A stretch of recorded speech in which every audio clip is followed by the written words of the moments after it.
We all know that during World War II, Germany and Italy were allies. However, at a certain point in time, they weren't so friendly. During the year 1934, the Nazis had gained full control of Germany. They had a very long list of ambitions, and the most important one was Anschluss, the union of Germany and Austria. This desire was so important to the Nazis, it can even be found in their motto, Ein Volk, ein Reich, ein Führer, which roughly translates to one people, one realm, one leader. It was thus an absolute priority of the Nazi Party before practically anything else that they unite the German people by annexing Austria. But there was one issue with this, and his name was Benito Mussolini. Benito Mussolini was the equally ambitious fascist leader of Italy. Although his exact ambitions were complicated, his main desire was for Italy to be the pearl of the Mediterranean, dominating its politics as it once had under the Roman Empire. Generally, the ambitions of the respective fascist dictators did not greatly conflict, with one exception: Austria. Germany, as mentioned earlier, desired greatly for the total annexation of Austria.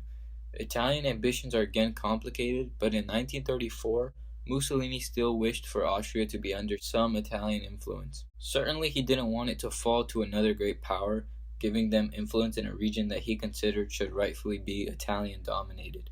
This dispute became clear quickly in 1934 when the Nazi Party attempted to launch a coup d'etat in Austria to bring Nazism there with the intention of annexation. But Italy intervened and the coup failed. Hitler, although he generally admired Mussolini, was furious. So a year later, in 1935, when Italy invaded Ethiopia in the Second Italo-Ethiopian War, Hitler sent economic aid and arms to Ethiopia for Haile Selassie to fight against Mussolini. Germany sent about 10,000 to 16,000 rifles, 600 machine guns, and millions of rounds of ammunition, even 3 airplanes to help with Ethiopia's air force. He also sent an unknown number of hand grenades, submachine guns, and tankettes to Ethiopia, as well as medical aid, which was all sent secretly across the Djibouti border.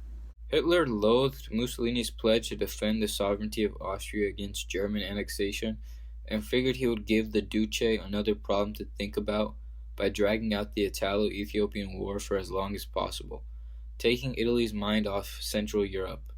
In fact, the Italians took nearly a year to conquer the largely defenseless Ethiopia, though German assistance only played a small role in that development. Hitler used the time to announce the formation of the Luftwaffe and to accelerate the building up of the German military.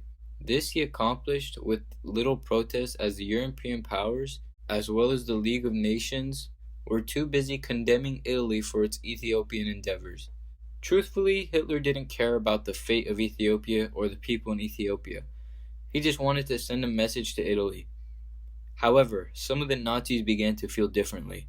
During the conflict, some Nazi groups in Germany began to spread the theory that the Ethiopians were, quote, Hamitic harbingers of culture, with Aryan roots, latching on to the Hamitic theory that claims Ethiopians and other East Africans are a subgroup of Caucasians. Although this notion quickly faded away after the Italian occupation of Ethiopia in 1936, one possible explanation for some of the Nazis adopting this propaganda campaign is that the founder of a predecessor of the Nazi organization named Orgesh, which was an anti-Semitic paramilitary founded in 1920, had once himself been an advisor to King Menelik II. However, this is just a theorized explanation, as the Orgesh disbanded once the Nazis came to power. A few of these Nazis escaped to Ethiopia after World War II was over, like Karl Baber, who was an SS doctor of the Third Reich and officer at Camp Gross-Rosen. He hid in Ethiopia as a general practitioner for 13 years before eventually committing suicide. I have also heard that for a very brief amount of time, some of the Nazis created anti-Italy and pro-Ethiopia propaganda, but I couldn't find any evidence of this, so if anyone watching knows anything about that, please comment down below where I can find it. Also, while you're down there, make sure to subscribe.